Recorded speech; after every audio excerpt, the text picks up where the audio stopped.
और यहाँ पर दोस्तों एक रूल होता है, इस रूल को आप कभी मत तोड़िएगा, नहीं तो आपकी एसआईपी डिसिप्लिन के साथ नहीं इन्वेस्ट हो पाएगी, क्योंकि समय के साथ साथ हमारी जिम्मेदारियां बढ़ती हैं और पैसे हम ज़्यादा इन्वेस्ट नहीं कर पाएंगे। इस वीडियो में दी गई जानकारी केवल शिक्षा और जानकारी के उद्देश्य से है। कोई भी निवेश करने से पहले अपने वित्तीय सलाहकार से सलाह जरूर लें। दोस्तों जो मैं आपको कमाल की चीज़ दिखा रहा हूँ ना, ये किसी चमत्कार से कम नहीं है। आप यहाँ पे 50,000 रुपये महीने का यहाँ पर पेंशन या फिर घर खर्चे के लिए ले पा रहे हो, और साथ में आपको यहाँ पर अगले 20 साल तक अगर आप निकालते चले जाते हो, आप यहाँ पर जो विड्रॉल कर चुके होगे 1,20,00,000, और आपके पास यहाँ पर फाइनल वैल्यू अभी भी 5 करोड़ के आसपास बच सकती है। ये सिर्फ कैसे पॉसिबल हो सकता है, मैंने इस वीडियो पूरा डिटेल में समझाया है। अगर आपके पास 500 रुपये भी है, अगर आपके पास 1,000 रुपये भी है, कैसे आप ऐसे सिस्टम को बना सकते हो, मैंने पूरा वीडियो में एक्सप्लेन कर रखा है।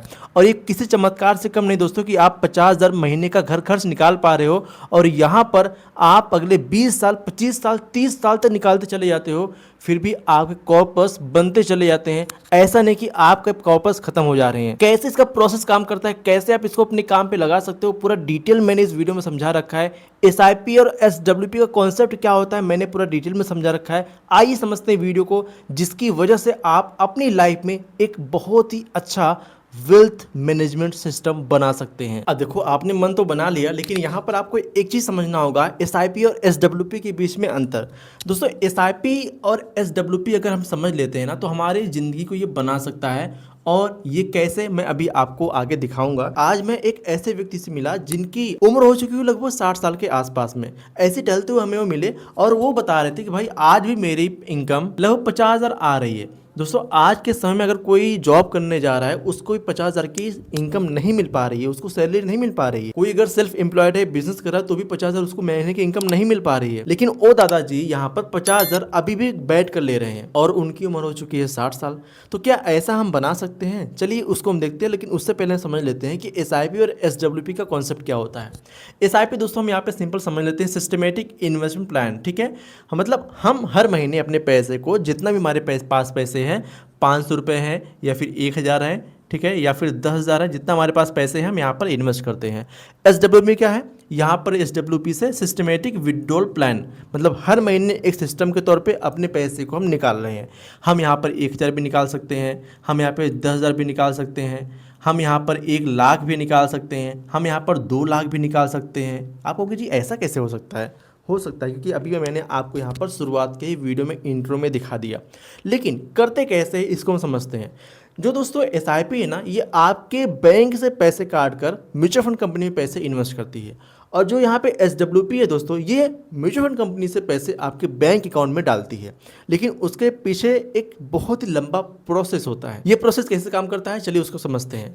या तो आपके पास आज यहाँ पर 1 CR की वैल्यू हो, अगर आज आपके पास 1 करोड़ की वैल्यू हो, तब जाके आप ये पैसे विड्रॉल कर सकते हो। अब ऐसा ही नहीं, आपके पास अगर 1 करोड़ तो आप यहाँ पे 1,000 विड्रॉल कर पाओगे, नहीं, आप 2,00,000 भी कर सकते हो, 50 लाख विड्रॉल करना चाहो वो भी कर सकते हो, जितना आप करना चाहो उतना कर सकते हो, लेकिन इस पैसे के अंदर में। तो आपको कैसे करना है, अगर आज आपके पास पैसे नहीं है, आप में से बहुत सारे ऐसे लोग होंगे जो इस वीडियो को देख रहे हैं, मतलब उनके पास पैसे नहीं है तभी तो इस वीडियो को देख रहे हैं कि भाई उनको घर खर्चे के लिए पैसे चाहिए, कैसे वो ले पाएंगे अपने समय में।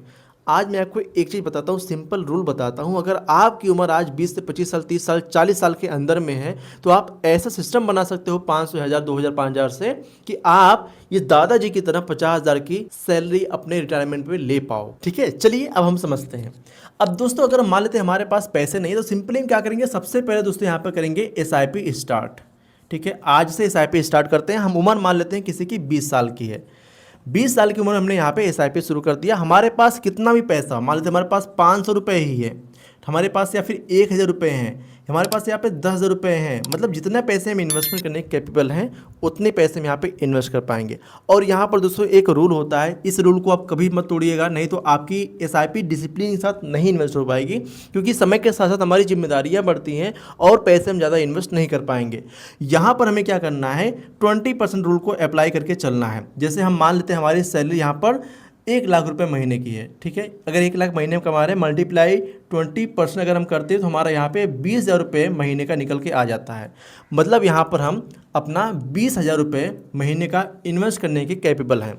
अगर हम अपने सैलरी में से 20,000 निकाल लेते हैं, तो भी हमारे घर के खर्चे आराम से चलते रहेंगे। अब दोस्तों यहाँ पर बहुत सारे लोग लाख 2 लाख भी कमाते होंगे, लेकिन उनके पैसे नहीं बचते हैं। ऐसा कुछ ना कुछ खर्चा आ ही जाता है। सिंपल आपको एक रूल लगाना है, इसको कैलकुलेट करना है, जितना पैसा आए उसको निकाल कर सेफ अकाउंट में अलग से डाल देना है, या फिर उसको कैश अलग से रख लेना है। उस पैसे को टच नहीं करना है, तब जाके आपके पैसे बच पाएंगे। अब हम मान लेते हैं कि आपने यहाँ पे 10,000 रुपये की SIP करना चालू कर दिया, ठीक है। अब यहाँ पर जब आप पैसे इन्वेस्ट करते हो ना दोस्तों, तो यहाँ पे कुछ मिलते हैं आपको यूनिट, और इसका होता है NAV, ठीक है। अब सारा खेल इसी का होता है। जिसने इसको समझ लिया उसके पैसे भाई आगे बढ़ते हैं, उसकी बल्ले बल्ले हो जाती है, उसको यहाँ पर दादाजी की तरह आराम से इनकम मिलती रहती है। तो यहाँ पर हमें यूनिट और NAV के खेल को समझना है। अब हम मान लेते हैं हमने 10,000 रुपये की SIP शुरू किया, और यहाँ पर एक हमने जिसमें इन्वेस्ट किया जिस फंड में, उसके एक NAV का प्राइस, एक यूनिट का प्राइस, ठीक है, एक यूनिट का प्राइस था दोस्तों यहाँ पर 10 रुपये, ठीक है, 10 रुपये। अब जो ये 10 रुपये दोस्तों क्या हुए, ये हो गए यहाँ पर इसकी NAV। जो हमने यहाँ पर यूनिट परचेस किया, एक यूनिट का प्राइस हो गया 10 रुपये, और 10 रुपये को ही कहते हैं इसकी NAV, यानी नेट एसेट वैल्यू, एक एसेट की वैल्यू, ठीक है। अब जो आप अपना इन्वेस्टमेंट कर रहे हैं दोस्तों ना, ये आपका एसेट है जो कि भविष्य में आपको पैसे कमा कर दे सकता है, देगा। तो यहाँ पर आपके एक यूनिट का प्राइस हो गया 10 रुपये, और इसी 10 रुपये को कहते हैं NAV, यानी नेट एसेट वैल्यू। अब हम अगर 10,000 इन्वेस्ट करते हैं और प्राइस 10 रुपये है, तो यहाँ पर दोस्तों हमें मिल जाते हैं 1,000 यूनिट, ठीक है, 1,000 मिलेगा ना, हाँ 1,000 आपको यहाँ पे मिल जाते हैं यूनिट। अब दोस्तों यहाँ पर सारा खेल यूनिट और NAV का है। कैसे, अब आपको समझाते हैं। हम मान लेते हैं आप इस तरीके से 10,000 रुपये इन्वेस्ट करते चले जाते हो हर महीने। आपने यहाँ पे अपना 5 साल, 10 साल, 15 साल, 20 साल अपना इन्वेस्टमेंट किया। अब देखिए जिस तरीके से आप अपना इन्वेस्टमेंट करते हो, आज आपने इन्वेस्ट किया, यूनिट का प्राइस है 10 रुपये, अगले महीने आपने इन्वेस्ट किया, यूनिट का प्राइस हो गया दोस्तों यहाँ पर 9 रुपये, घट गया। अगले महीने फिर इन्वेस्ट किया, यूनिट का प्राइस हो गया दोस्तों 12 रुपये, 15 रुपये, 20 रुपये, 50 रुपये। ऐसे समय के साथ साथ यूनिट का प्राइस बढ़ता चला गया। यूनिट को आप एक शेयर मान लो, आप सिंपल ये समझ लो कि आपने शेयर का प्राइस आपके बढ़ रहा है। अब यहाँ पर जब प्राइस बढ़ता है या फिर जब प्राइस घटता है, तो आपको यहाँ पे ज़्यादा यूनिट मिलते हैं। बहुत सारे लोग डर के अपने SIP बंद कर देते हैं, जिसकी वजह से उनको लॉस कमाना पड़ता है। देखिए जब मार्केट गिरती है तो समझ लो कि यहाँ पर मार्केट सस्ता हो रहा है, यानी प्राइस कम हो रहा है। 10,000 जब आप इन्वेस्ट कर रहे थे, 10 रुपये जब था, तो आपको 1,000 यूनिट मिल रहा था। लेकिन जैसे ही प्राइस 9 रुपया हुआ और वही 10,000 की आप SIP कर रहे हो, तो आपके प्राइस कम होने की वजह से आपको यहाँ पे ज़्यादा यूनिट मिल पाएंगे। अब मान लेते हैं यहाँ पर आपको मिल पाए कितना, हम एग्जांपल के लिए मान लेते हैं 1100, अलग भी हो सकते हैं, हम एग्जांपल के लिए माने हैं। तो प्राइस सस्ता हुआ, हमें यहाँ पे यूनिट ज़्यादा मिल गया।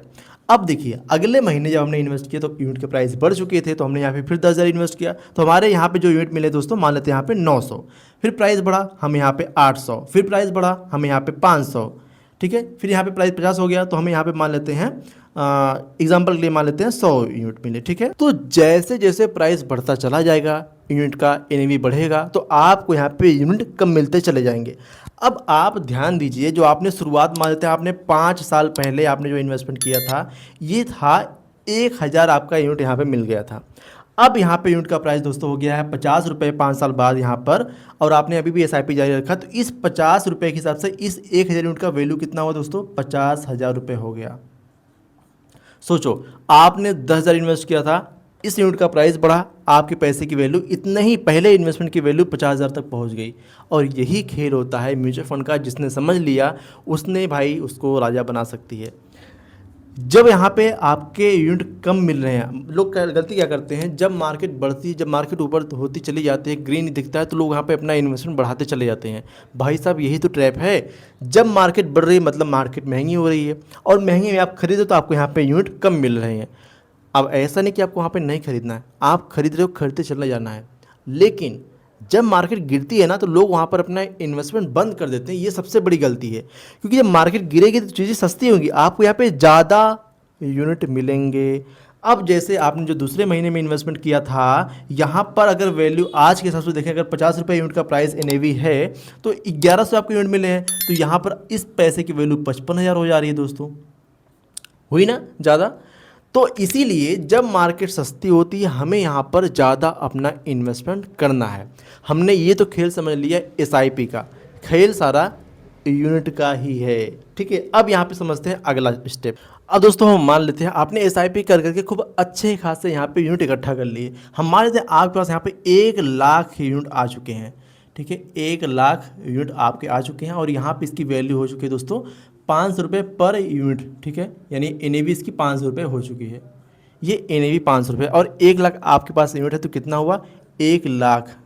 ठीक है, 1,00,000 गुणे 500 करेंगे अगर हम तो यहाँ पर कितना आता है दोस्तों, यहाँ पर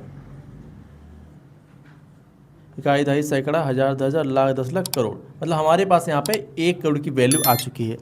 अगर आपने 1,00,000 यूनिट इकट्ठा कर लिए और एक NAV का प्राइस 500 रुपये हो गया। अब जरूरी नहीं कि इतना हो, कोई भी हो, लेकिन आपने यहाँ पे लंबे समय पर ना इन्वेस्टमेंट किया और आपने यहाँ पर अपना 1 शेयर की वैल्यू बना लिया। आपके पास यहाँ पे टोटल 1,00,000 यूनिट आ चुके हैं। अब आप अगर पैसे विड्रॉल करते हो यानी SIP करते हो तो यहाँ पर खेल यूनिट का ही होता है।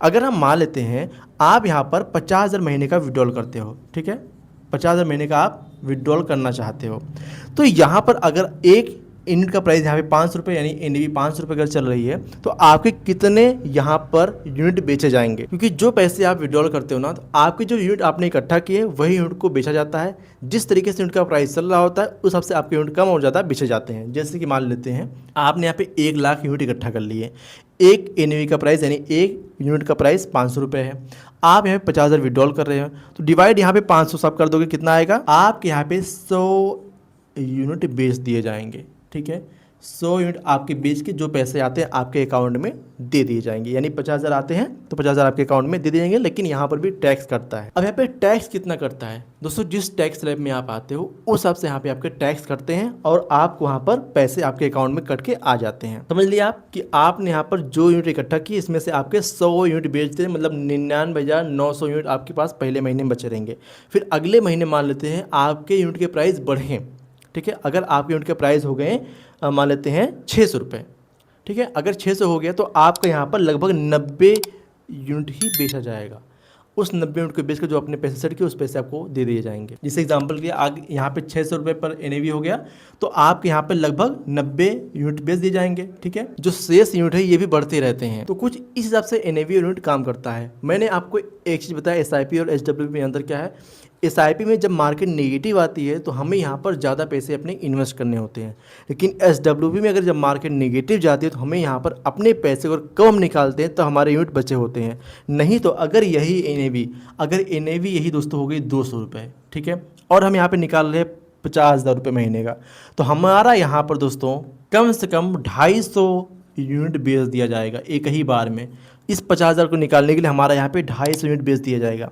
तो इसीलिए जब मार्केट हाई बनाई हुई है तो यहाँ पे हमें अपने SWP अमाउंट को निकालना चाहिए। लेकिन जब मार्केट गिरती है तो हमें यहाँ पे अगर अपने SWP को रोक देते हैं तो हमारे पैसे और बचे रहते हैं। नहीं तो अगर सिस्टम से वही निकालते रहते हैं तो हमारे ज़्यादा यूनिट बेचे चले जाते हैं, हमारे पैसे खत्म होने के चांसेस जल्दी बढ़ जाते हैं। अब दोस्तों सवाल उठता है कि SWP में कब करना चाहिए। दोस्तों जब आपको बहुत ज़्यादा पैसे की नीड हो तब आपको SWP करना चाहिए, क्योंकि जब तक आप पैसे कमा रहे हैं, अगर आप अपने 40 साल की उम्र में है, 45 साल की उम्र में, 50 साल की उम्र में अगर आप पैसे कमा रहे हो तो आपको कोई दिक्कत नहीं, आपको SWP नहीं करनी चाहिए। लेकिन जब आप कमाना बंद कर दे रहे हो, आप रिटायरमेंट ले चुके हो, तब आप SWP करो तो आपके लिए बेहतर है। लेकिन उसके लिए आपको पहले से प्लान करके इन्वेस्टमेंट करना है। और जब आप पैसे SIP करके इकट्ठा कर लेते हो ना तो आपको इन्वेस्ट करना होता है दोस्तों कहाँ पे, जैसे बैलेंस एडवांटेज फंड या फिर लो रिस्क फंड में, जहाँ पर आपको मिनिमम 11 से 12% का ऑन एन एवरेज अगर रिटर्न मिल पाता है वहाँ पे आपको इन्वेस्ट करना चाहिए। जहाँ से आप 8% साल का विड्रॉल करोगे तब जाके अमाउंट आपके बढ़ते भी रहते हैं और आपको यहाँ पे पैसे मिलते भी रहते हैं। बहुत सारे लोग हमसे ये पूछते हैं कि भाई SWP कितने साल बाद शुरू करें। भाई जितने जल्दी आप पैसे इकट्ठे कर लोगे उसके बाद जब आपको जरूरत पड़े तो आप SWP कर सकते हो, लेकिन आपके पास एक मोटा अमाउंट होना चाहिए, तभी आप SWP का असली मजा ले पाओगे। अगर आप छोटा अमाउंट इन्वेस्ट करोगे तो छोटा पैसा निकाल पाओगे, बड़ा अमाउंट इन्वेस्ट करोगे बड़ा पैसा निकाल पाओगे। और जब भी आप अपना इन्वेस्टमेंट करते हो ना, सारा खेल समय और पैसे का होता है। आप अगर कम पैसे इन्वेस्ट करो, समय ज़्यादा दे रहे हो तो आप अच्छा वेल्थ बना पाओगे। अगर आप ज़्यादा पैसे इन्वेस्ट करो, अगर आप समय कम दोगे तो भी एक ठीक ठाक वेल्थ बना पाओगे, लेकिन आप कोशिश ये करो कि आप समय ज़्यादा दो पावर ऑफ कंपाउंडिंग के लिए और पैसे आपके ग्रो हो पाएं, जिससे आप कम पैसे में भी अच्छे खासे अमाउंट विड्रॉल कर सकते हो। और दोस्तों ये 500 की SIP से भी पॉसिबल है। अगर आप 500 की SIP करते हो ना तो ही पॉसिबल है। आप यहाँ पे 50,000 की सैलरी ले पाते हो, 50,000 की पेंशन आप ले पाते हो, लेकिन आपको एक सही सिस्टम में काम करना पड़ेगा। सो आई होप SIP और SWP का कॉन्सेप्ट आपको समझ में आया होगा। लेकिन अगर आपको कोई भी कंफ्यूजन हो, कोई चीज़ अगर आपको समझ में ना आई हो SIP और SWP के बारे में, हमसे कमेंट बॉक्स में पूछ सकते हैं, आपको रिप्लाई जरूर करेंगे। आप अपने सवाल कमेंट बॉक्स में छोड़ दीजिएगा और हमसे जुड़ने के लिए आप प्लीज इस चैनल को सब्सक्राइब कर लीजिएगा। डिस्क्रिप्शन बॉक्स और कमेंट बॉक्स में हमने व्हाट्सएप का लिंक दिया है, आप वहां से हमसे जुड़ सकते हैं। अब दोस्तों SWP करने के लिए ना आपको चाहिए कि किस तरीके से फंड चुने, और उसके लिए मैंने बहुत ही बेहतरीन वीडियो बनाया है। इस वीडियो पे आप क्लिक कीजिए, आपको ये वीडियो सिखाएगा कि आप कैसे SWP के लिए फंड चुन सकते हो और SIP के लिए फंड चुन सकते हो। इस पर क्लिक कीजिए, मिलता हूं आपको इसी वीडियो में। चलिए मिलते हैं अगली वीडियो, तब तक के लिए जय हिंद जय भारत। इस वीडियो में दी गई जानकारी केवल शिक्षा और जानकारी के उद्देश्य से है। कोई भी निवेश करने से पहले अपने वित्तीय सलाहकार से सलाह जरूर लें।